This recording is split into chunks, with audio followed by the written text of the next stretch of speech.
안녕하세요. 오늘은 화제의 드라마 귀국 2화까지 본 내용을 바탕으로 3화 뇌피셜을 준비해봤습니다. 이 드라마 정말 흥미진진하죠?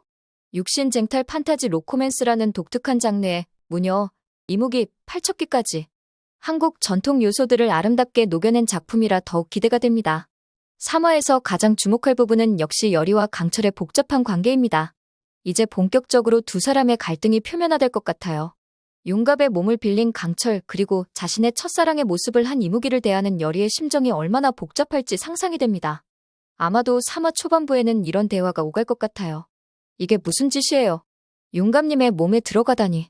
여리가 떨리는 목소리로 말할 때 윤갑의 얼굴을 한 강철은 잘못했다고 몇 번을 말해? 그냥 널 구하려고 한 거였어. 라며 변명할 겁니다. 이 장면에서 여리의 눈빛은 분노와 혼란 그리고 미묘한 감정이 교차할 거예요. 왜냐하면 윤갑의 모습으로 돌아온 첫사랑이지만 그 안에는 자신을 지켜온 이무기 강철이 있으니까요. 강철은 계속해서 자신을 이해시키려 노력할 겁니다. 날 도와줘, 여리야. 이 몸에서 빠져나가고 싶어도 방법을 모르겠어. 그의 말에 여리는 고민 끝에 방법을 찾아볼게. 하지만 윤갑님에게는 아무 일도 생기면 안 돼. 라고 단호하게 말할 거예요. 이 대사는 여리가 아직도 윤갑에 대한 감정을 간직하고 있음을 보여주는 중요한 단서가 될 것입니다. 그런데 흥미로운 점은 3화에서 강철이 윤갑의 몸에 있으면서 특별한 능력을 발견하게 된다는 거예요. 바로 윤갑의 기억을 조금씩 들여다볼 수 있게 되는 겁니다. 내가 위험하다는 걸 느꼈어. 이 몸에 있으니 내 생각이 들리는 것 같아. 이 말에 여리는 크게 놀라면서 내 생각이 들려? 라고 물을 거고 강철은 고개를 끄덕이며 가끔씩 그리고 윤갑의 기억도 조금씩 보여. 라고 대답할 거예요. 이 설정은 앞으로의 스토리 전개에 굉장히 중요한 요소가 될 겁니다. 왜냐하면 강철이 윤갑의 기억을 통해 궁궐의 비밀이나 윤갑과 여리의 과거 관계에 대한 진실을 알게 될 수 있기 때문이죠. 특히 윤갑이 여리에게 어떤 마음을 품고 있었는지도 드러날 텐데 아마 이런 대화가 나올 수 있어요. 윤갑이 널 얼마나 생각했는지 알면 놀랄 거야. 이 말을 들은 여리의 표정은 당황과 기대 그리고 설렘이 복합적으로 나타날 것 같네요. 그리고 3화에서는 강철과 여리가 함께 산길을 걷다가 궁궐 병사들의 추격을 받는 장면도 나올 거예요. 이때 강철은 본능적으로 여리의 위험을 감지하고 그녀를 보호하기 위해 나서게 됩니다. 조용히 해. 라며 여리를 나무 뒤로 숨기는 장면은 아마도 두 사람의 관계가 다시 가까워지는 결정적인 계기가 될 거예요. 또한 이 과정에서 여리는 자신도 모르게 강철에게 의지하는 자신을 발견하게 될 거예요. 비록 그가 윤갑의 몸에 있다는 사실이 혼란스럽지만 결국 강철은 여전히 자신을 지키는 존재라는 것을 깨닫게 되는 거죠. 그리고 이런 내적 갈등을 겪으면서 여리의 마음속에는 과연 내가 진짜 원하는 건 누구일까? 라는 질문이 생겨날 겁니다. 한편 강철 역시 복잡한 감정을 겪게 될 것 같아요. 평생 이무기로 살아왔던 그가 갑자기 사람의 육체에 그것도 여리의 첫사랑인 윤갑의 몸에 들어가 있다는 것은 굉장한 변화입니다. 아마도 강철은 윤갑의 기억을 통해 인간의 감정과 경험을 더 깊이 이해하게 될 거예요. 이런 경험은 강철이 단순한 이무기가 아닌 더 복잡한 존재로 성장하는 계기가 될 겁니다. 특히 주목할 만한 부분은 강철이 윤갑의 기억 속에서 여리에 대한 마음을 보게 되면서 자신의 감정과 윤갑의 감정 사이에서 혼란을 겪게 된다는 거예요. 조각조각 그의 어린 시절 궁에서의 생활 그리고 내 모습도 많이 보여. 이 대사는 강철이 윤갑의 감정에 영향을 받기 시작했음을 암시해요. 3화에서는 이런 감정적 갈등과 함께 넙덕이 등장해 상황에 새로운 전환점을 가져올 것 같습니다. 넙덕은 강철이 윤갑의 몸에 들어간 것을 보고 크게 놀라며 정말 사람의 몸에 들어갔구나? 이건 위험한 일이야. 라고 경고할 텐데요. 이는 앞으로 강철과 윤갑 그리고 여리 사이의 관계가 단순히 해결될 문제가 아니라는 것을 암시합니다. 결국 여리와 강철의 갈등은 단순한 개인적 감정을 넘어 과거부터 이어져 온 운명의 실타래와 연결되어 있다는 것이 드러날 거예요.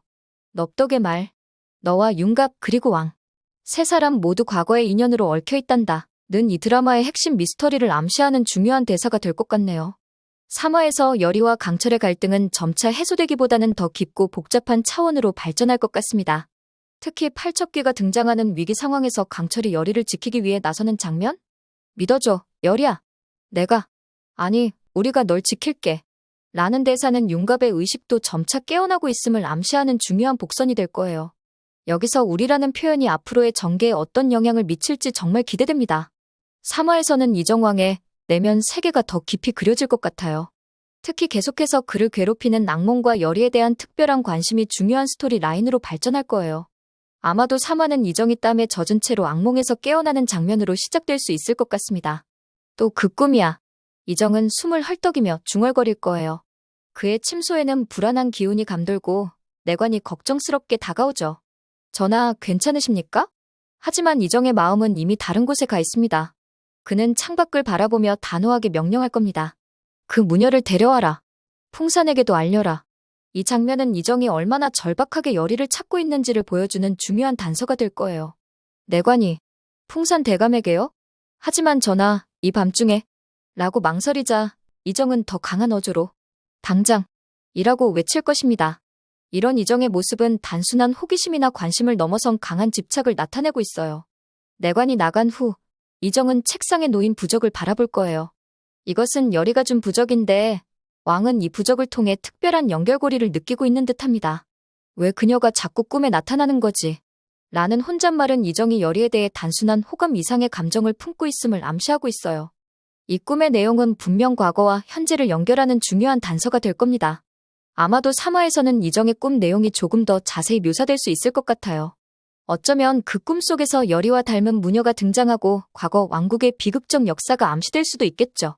특히 이 꿈이 단순한 악몽이 아니라 과거의 기억이나 예언적 성격을 띠고 있다면 앞으로의 스토리의 중요한 복선이 될 거예요. 또한 3화에서는 이정과 풍산에 대면 장면이 그려질 것 같습니다. 풍산이 이정의 침소로 들어오면 이정은 열의의 부적을 보여주며 물을 거예요. 이 부적에 대해 알고 있는가? 이에 풍산은 당황하면서도 침착함을 유지하려 노력하겠죠. 그저 무녀의 부적일 뿐입니다. 전하. 하지만 이정은 풍산의 태도에서 무언가 의심스러운 점을 느끼고 날카롭게 물을 겁니다. 거짓말 마라. 이 부적에서 나오는 기운을 너도 느낄 수 있을 테지. 이 말에 풍산은 더욱 긴장하면서 조심스럽게 대답할 거예요. 전하, 그 무녀는 위험합니다. 그녀의 혈통이. 이 대화는 열의의 정체가 단순한 무녀가 아니라 왕실과 관련된 중요한 혈통을 가진 인물일 수 있음을 암시하고 있어요. 풍산의 말이 끊기자 이정은 더 깊이 파고들 것입니다. 그녀의 혈통이 어떻다는 것이냐? 이에 풍산은 마지못해 그녀는 왕실에 해를 끼칠 자의 후손입니다. 라고 밝힐 가능성이 높습니다. 이 정보는 이정에게 큰 충격이 될 거예요. 하지만 동시에 그는 더 큰 의문을 품게 됩니다. 그렇다면 왜 내 꿈에 계속 나타나는 것이지? 마치 나를 경고하는 것처럼. 이 대사는 열의와 이정 사이에 단순한 왕과 무녀의 관계를 넘어선 특별한 인연이 존재할 수 있음을 암시하고 있어요. 3화에서는 이정의 꿈이 점점 선명해지고 그 꿈을 통해 과거의 비밀이 조금씩 드러날 가능성이 높아 보입니다. 특히 열의의 부적이 이정의 꿈에 영향을 미치고 있다면 이는 둘 사이에 특별한 연결고리가 있음을 의미하는 거죠. 어쩌면 이정은 열의를 통해 자신의 과거 생에 대한 기억을 되찾게 될지도 몰라요. 또한 데비의 등장도 3화의 중요한 순간이 될 수 있을 것 같아요. 이정과 풍산의 대화 중에 데비가 문을 두드리며 전하, 들어가도 되겠습니까? 라고 물을 텐데 이 타이밍은 결코 우연이 아닐 겁니다. 데비는 아마도 풍산과 함께 열의에 대한 정보를 공유하고 있을 가능성이 높아요. 그녀의 등장은 이정과 열의의 관계에 또 다른 변수로 작용할 수 있을 것 같네요. 결국 3화에서 이정의 꿈과 열의에 대한 관심은 단순한 호기심에서 출발했지만 점차 왕실의 비밀과 과거의 인연 그리고 미래의 운명과 연결되는 중요한 스토리 라인으로 발전할 것 같습니다. 이정이 열의를 찾는 이유가 단지 그녀의 능력 때문만이 아니라 그들 사이에 존재하는 보이지 않는 인연 때문일 수 있다는 점이 앞으로의 전개를 더욱 흥미롭게 만들 거예요. 3화에서는 드라마의 판타지 요소가 더욱 깊이 파고들 것 같아요. 특히 가섭스님과 노스님이 산사에서 고대 문서를 연구하는 장면은 이 드라마의 핵심 미스터리를 풀어갈 중요한 단서가 될 거예요. 이 두 스님은 열의의 조력자이자 정신적 지주로서 지금 벌어지는 일들의 의미를 깨닫는 첫 인물들이 될 것 같습니다. 아마도 3화에서는 두 스님이 낡은 두루마리와 고서들을 펼쳐놓고 진지하게 대화를 나누는 장면으로 시작할 거예요. 가섭스님이 오래된 문서를 가리키며 말할 것 같습니다. 이 무기가 사람의 몸에 들어간 일은 전에도 있었지만 이렇게 오래 머무른 경우는 처음이요. 이 말에 노스님은 깊은 생각에 잠긴 채 고개를 끄덕이며 대답할 거예요. 그렇다면 강철이가 융갑의 몸에 들어간 것도 단순한 우연이 아닐 수 있소. 이 대화는 강철이 융갑의 몸에 들어간 사건이 단순한 우연이나 생존을 위한 선택이 아니라 더 깊은 운명적 의미가 있음을 암시하고 있어요. 특히 가섭스님이 열의의 힘이 점점 강해지고 있소. 그 아이의 피 속에는 이라고 말하다 멈추는 장면은 열의의 혈통에 특별한 비밀이 있음을 강하게 암시할 거예요. 여리가 단순한 무녀가 아니라 특별한 혈통을 가진 인물이라는 설정은 이미 2화까지 조금씩 암시되어 왔는데 3화에서는 그 비밀이 더 구체적으로 드러날 것 같습니다. 아마도 여리의 조상 중에 강력한 영매나 왕실과 관련된 인물이 있었을 가능성이 높아요. 그리고 이 혈통의 비밀이 현재 벌어지는 사건들과 깊은 연관이 있을 겁니다. 그런데 이들의 대화는 영금의 등장으로 잠시 중단될 거예요. 영금이 급하게 문을 열고 들어오며 말할 겁니다. 대사님, 궁에서 사람들이 왔습니다. 여리를 찾고 있어요. 이 소식에 두 스님은 서로를 의미심장하게 바라볼 거예요. 노스님이 놀라며 말하겠죠. 벌써? 팔척귀의 기운을 느꼈단 말인가. 이 대사는 궁궐에서 여리를 찾는 것이 단순히 왕의 명령 때문만이 아니라 팔척귀의 기운과도 연관이 있을 수 있음을 암시하고 있어요. 즉, 궁궐에 누군가가 팔척귀와 연결되어 있거나 아니면 팔척귀의 존재를 감지하고 이를 두려워하고 있을 가능성이 있는 거죠. 가섭스님은 더욱 심각한 표정으로 말할 것입니다. 서둘러야 해. 여리에게 알려야 하오. 이 말은 여리가 아직 자신의 진정한 정체나 사명에 대해 완전히 알지 못하고 있음을 암시해요. 그리고 지금이 그녀에게 진실을 알려줄 중요한 시기라는 것도 말이죠. 3화에서는 스님들이 연구하는 고대 문서의 내용이 조금 더 자세히 드러날 것 같아요. 아마도 그 문서에는 500년 전 왕실에서 일어난 사건과 무녀 그리고 이무기에 관한 이야기가 담겨 있을 겁니다. 특히 이 이야기가 현재의 여리, 강철, 윤갑 그리고 이정과 어떻게 연결되는지에 대한 힌트가 있을 거예요. 그리고 산사의 장면에서는 스님들이 왜 여리를 산에 숨기고 보호해왔는지에 대한 이유도 조금씩 드러날 것 같습니다. 아마도 그들은 여리의 특별한 혈통과 능력을 알고 있었고 그녀가 특별한 운명을 가지고 있다는 것도 예측했을 거예요. 그래서 여리가 성장할 때까지 외부 세계, 특히 왕실로부터 그녀를 보호하려 했던 것 같네요. 또한 3화에서는 스님들이 팔척귀에 대해 더 많은 정보를 제공할 가능성이 높아요. 팔척귀가 단순한 악령이 아니라 과거의 한이나 원한과 관련된 존재일 수 있다는 암시가 있을 수 있어요. 그리고 이 팔척귀를 물리치기 위해서는 여리의 영매 능력이 필수적이라는 것도 언급될 수 있겠죠. 이와 함께 스님들은 여리가 자신의 운명을 거부해왔다는 것에 대해 걱정하고 있을 거예요. 그 아이가 자신의 운명을 받아들이지 않는다면 더 큰 재앙이 닥칠 수 있어. 이런 대사를 통해 여리가 영매의 운명을 거부하는 것이 단순한 개인적 선택의 문제가 아니라 더 큰 운명적 흐름에 영향을 미치는 중요한 결정임을 암시할 수 있을 것 같아요. 결국 산사에서의 장면은 드라마의 판타지 세계관을 더 풍부하게 만들어주고 앞으로의 스토리 전개에 중요한 복선을 제공할 거예요. 특히 여리, 강철, 윤갑, 이정 사이의 복잡한 관계가 단순한 우연이 아니라 오래전부터 정해진 운명의 실타래라는 것이 점차 드러나게 될 거예요. 그리고 3화 중반부에서 스님들은 아마도 여리를 찾아 나설 것 같아요. 그들은 여리가 위험에 처했다는 것을 직감적으로 느낄 테니까요. 그 아이가 팔척귀와 마주친다면 아직은 준비가 되지 않았어. 이런 대사와 함께 스님들이 서둘러 산을 내려가는 장면이 그려질 수 있을 것 같아요. 산사의 비밀과 고대 문서 장면은 이 드라마가 단순한 로맨스를 넘어 깊은 판타지 세계관과 미스터리를 갖춘 작품임을 보여주는 중요한 요소가 될 겁니다. 그리고 이 비밀들이 점차 드러나면서 시청자들은 더욱 흥미진진한 이야기 속으로 빠져들게 될 거예요. 3화에서는 왕실 내부의 정치적 음모가 더욱 선명하게 드러날 것 같아요. 특히 김봉인과 풍산을 중심으로 한 세력이 어떤 계획을 갖고 있는지 그리고 최원우가 이 계획에 어떻게 연관되어 있는지 더 자세히 그려질 거예요. 아마 3화에서는 촛불이 흔들리는 어두운 방에서 김봉인과 풍산이 비밀리에 만나는 장면으로 시작될 수 있을 것 같습니다. 김봉인은 낮은 목소리로 말할 거예요. 그 무녀가 왕의 꿈에 나타난다고. 위험한 일이군. 이 말에 풍산은 냉정한 표정으로 대답할 겁니다. 그보다 더 위험한 건 왕이 그녀에게 점점 의지하고 있다는 것이오. 이러다간 우리의 계획이. 말끝을 흐리지만 그 뒤에 숨겨진 의도는 분명해 보여요. 그들에게 여리는 자신들의 계획을 방해할 수 있는 존재인 거죠. 김봉희는 차를 마시며 여유로운 척하겠지만 그의 눈빛은 긴장감을 숨기지 못할 거예요. 걱정 말게. 최원우가 조치를 취하고 있어. 그 무녀의 정체가 밝혀지면 이 대사는 최원우가 이미 여리에 대한 조사나 어떤 계획을 실행 중임을 암시하고 있어요. 아마도 최원우는 윤갑의 부친으로서 아들과 여리의 관계에 개입하고 있을 가능성이 높습니다. 그런데 풍사는 최원우에 대한 의심을 품고 있을 것 같아요. 최원우를 믿을 수 있는가? 라는 질문에 김봉희는 미소를 지으며 대답할 겁니다. 그는 자신의 아들을 위해서라면 무엇이든 할 사람이야. 이 말은 최원우가 단순히 그들의 정치적 동맹이 아니라 아들 윤갑을 위한 개인적 목적으로 행동하고 있음을 암시하고 있어요.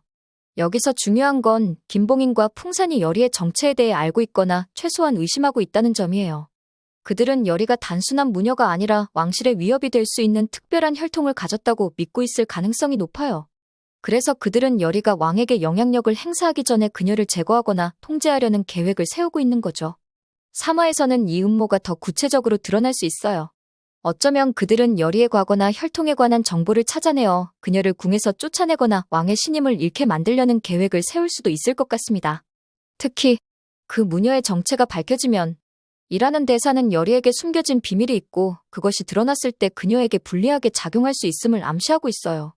또한 3화에서는 최원우가 자신의 아들 윤갑을 찾는 과정이 그려질 수 있을 것 같습니다. 최인선과 최원우가 윤갑의 실종에 대해 대화하는 장면에서 최인선의 모성애와 직감이 중요한 역할을 할 거예요. 아마 이런 대화가 오갈 것 같아요. 오늘 밤 윤갑이 꿈에 나타났어요. 하지만 윤갑이 아닌 것 같았어요. 무슨 말이요? 윤갑의 눈이 이무기의 눈이었어요. 이 대화는 최인선이 모성애로 인해 아들에게 무슨 일이 일어났는지 어렴풋이 감지하고 있음을 보여줍니다. 그녀의 직감은 강철이 윤갑의 몸에 들어간 사실을 암시하고 있죠. 하지만 최원우는 이를 단순한 꿈으로 치부하려 할 거예요. 그냥 꿈일 뿐이요. 윤갑은 곧 돌아올 거요. 하지만 최인선은 더 강한 확신을 가지고 말할 겁니다. 아니에요. 제 아들에게 무슨 일이 생겼어요. 그 무녀를 찾아야 해요. 이 대사는 최인선이 열이와 윤갑의 관계 그리고 지금 벌어지고 있는 일들의 열이가 중요한 역할을 하고 있다고 믿고 있음을 보여줘요. 3화에서는 최원우의 양면성이 더 드러날 수 있을 것 같아요. 겉으로는 아들을 찾는 걱정 많은 아버지로 보이지만 내면에는 더 복잡한 계산이 있을 수 있죠. 그는 김봉인과 풍산의 계획에 협력하면서도 동시에 자신의 아들을 위한 개인적인 목적도 갖고 있을 거예요. 특히 흥미로운 점은 최원우가 윤갑과 열이의 관계를 어떻게 생각하고 있는지예요. 아마도 그는 처음에는 이 관계를 탐탁지 않게 여겼을 수 있어요. 무녀와 양방 가문의 아들 사이의 관계는 사회적으로 적절하지 않다고 생각했을 테니까요. 하지만 지금은 열이가 윤갑을 찾는 데 도움이 될 수 있다고 생각하고 있을 수도 있겠죠. 3화에서는 최원우가 열이를 직접 찾아가는 장면도 그려질 수 있을 것 같아요. 그는 열이에게 윤갑의 행방을 물을 텐데 이때 열이가 어떤 반응을 보일지가 중요한 관전 포인트가 될 거예요. 열이는 강철이 윤갑의 몸에 들어간 사실을 말해야 할지 고민하게 될 텐데 이것이 윤갑의 안전에 어떤 영향을 미칠지 걱정할 거예요. 또한 3화에서는 김봉인과 풍산의 계획이 단순히 왕의 신임을 얻기 위한 것이 아니라 더 큰 목적을 위한 것임이 암시될 수 있을 것 같아요. 어쩌면 그들은 팔척귀에 관한 비밀을 알고 있거나 아니면 과거 왕실의 비극적 역사와 관련된 어떤 계획을 가지고 있을 수도 있겠죠. 이런 정치적 음모와 가족 드라마가 얽히면서 3화는 단순한 판타지 로맨스를 넘어 복잡한 인간관계와 권력 투쟁을 그린 드라마로 발전할 것 같아요. 특히 최원우의 캐릭터가 단순한 악역이 아니라 아들을 위해 행동하는 복잡한 동기를 가진 인물로 그려진다면 더욱 흥미로운 전개가 될 거예요. 결국 왕실의 음모와 최원우의 역할은 이 드라마의 중요한 서브 플롯으로 작용하면서 열이와 강철 윤갑의 관계에 또 다른 장애물로 작용할 것 같습니다. 그리고 이 모든 사건들이 과거의 비밀과 연결되어 있다면 드라마의 미스터리는 더욱 깊어질 거예요. 3화의 클라이맥스는 단연 팔척귀와의 첫 본격적인 대면이 될 것 같아요. 지금까지는 팔척귀가 간헐적으로 등장하며 위협만 가했다면 3화에서는 본격적으로 그 모습과 힘을 드러낼 것 같습니다. 특히 열이와 강철 윤갑의 모습 그리고 넙덕이 함께 있는 순간에 팔척귀가 나타난다면 더욱 긴장감 넘치는 장면이 될 거예요. 아마도 넙덕과의 중요한 대화 직후 갑자기 주변 환경이 변하기 시작할 것 같아요. 숲속의 나무들이 소용돌이치듯 흔들리고 바람이 거세게 불며 낮은데도 주변이 어두워지는 기이한 현상이 일어날 거예요. 넙덕은 즉시 이상 기운을 감지하고 경고할 겁니다. 팔척귀다. 어서 숨어. 그녀의 목소리에는 공포와 긴박함이 가득할 거예요. 하지만 이미 늦었을 거예요. 어둠 속에서 서서히 팔척귀의 형체가 드러나기 시작할 테니까요. 팔척귀는 아마도 거대한 키에 검은 기운으로 뒤덮인 형상으로 그려질 것 같아요. 그 모습이 완전히 드러나면서 주변의 나무들이 시들고 땅이 갈라지는 등 자연이 반응하는 장면이 나올 수도 있겠죠.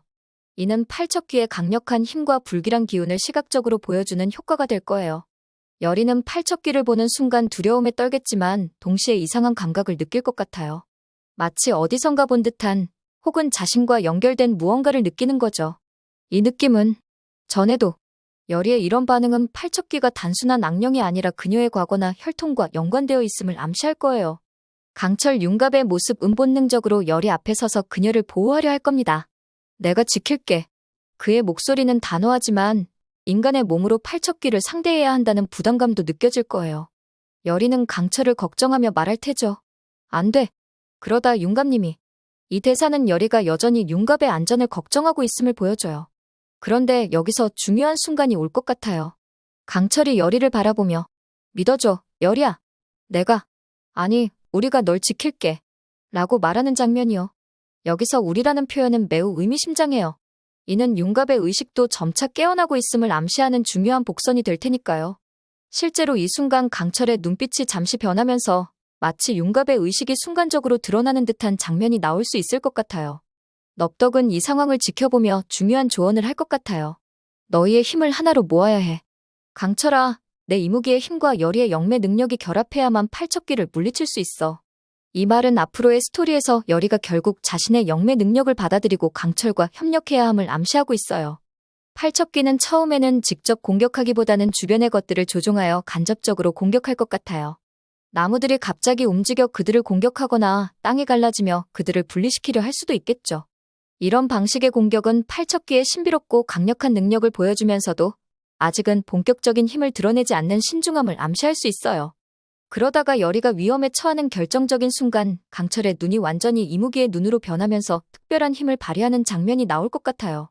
아마도 그는 융갑의 몸에 있으면서도 어느 정도 이무기의 능력을 사용할 수 있게 된 거죠. 그가 내뿜는 강력한 기운에 팔척기가 잠시 물러나는 장면이 그려질 수 있을 것 같아요. 하지만 이 능력을 사용한 후 강철은 탈진하듯 쓰러질 거예요. 그가 융갑의 몸에 있으면서 이무기의 힘을 완전히 발휘하기는 아직 어렵다는 한계를 보여주는 거죠. 여리는 급히 그에게 달려가 부축할 테고 넙덕은 이 틈을 타 세 사람이 함께 도망칠 수 있도록 도울 거예요. 도망치는 과정에서 넙덕은 팔척기의 정체에 대해 더 많은 정보를 알려줄 수 있을 것 같아요. 그것은 단순한 악령이 아니야. 500년 전 왕실의 비극적인 사건에서 생겨난 원한이지. 그리고 그 원한은 특정한 피를 찾고 있어. 이 말은 팔척기가 여리나 왕실과 특별한 연관이 있음을 암시하고 있어요. 또한 영덕은 팔척기를 물리치기 위한 방법에 대해서도 힌트를 줄 거예요. 팔척기의 약점은 그것이 생겨난 원인을 해결하는 거야. 과거의 한을 풀어주어야만 해. 이 말은 단순히 팔척기를 물리적으로 물리치는 것이 아니라 그 원한의 근원을 해결해야 한다는 것을 암시하고 있어요. 3화의 이 위기 상황은 아마도 완전한 해결 없이 끝날 것 같아요. 팔척기는 잠시 물러났지만 여전히 그들을 위협하고 있을 거고 강철은 융갑의 몸에서 자신의 힘을 어떻게 사용해야 할지 혼란스러워할 거예요.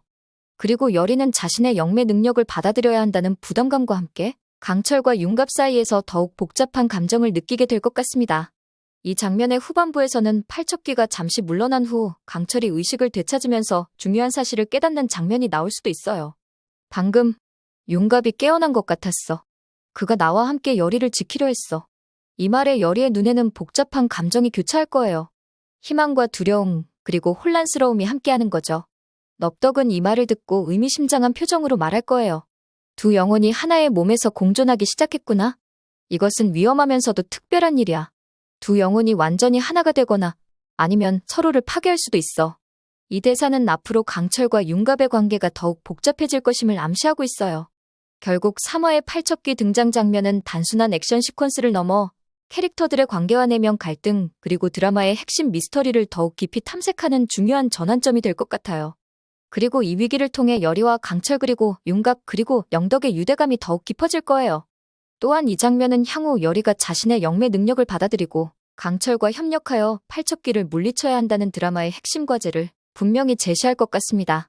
동시에 과거와 현재의 연결고리 그리고 운명의 반복이라는 깊은 주제도 암시하면서 이 드라마가 단순한 판타지 로맨스를 넘어선 깊이 있는 작품임을 보여줄 거예요. 자, 지금까지 귀궁 3화에 대한 제 뇌피셜을 나눠봤는데요. 어떠셨나요? 물론 이건 모두 제 상상이니 실제 방송과는 많이 다를 수 있습니다. 하지만 이 드라마의 흥미로운 설정과 캐릭터들을 생각하면 앞으로의 전개가 정말 기대되지 않나요? 특히 이무기, 무녀, 왕실, 팔척기 등 한국적 판타지 요소들이 어떻게 현대적인 로맨스와 융합될지 너무 궁금합니다. 또한 육성재가 연기하는 두 인물의 공존이 어떻게 그려질지도 관전 포인트가 될 것 같습니다. 여러분은 어떤 전개를 예상하시나요? 댓글로 여러분의 뇌피셜도 공유해주세요. 다음 영상에서는 실제 방영된 3화를 리뷰하면서 제 예상이 얼마나 맞았는지도 함께 살펴보도록 하겠습니다. 영상이 도움이 되셨다면 좋아요와 구독 부탁드립니다. 다음 영상에서 또 만나요.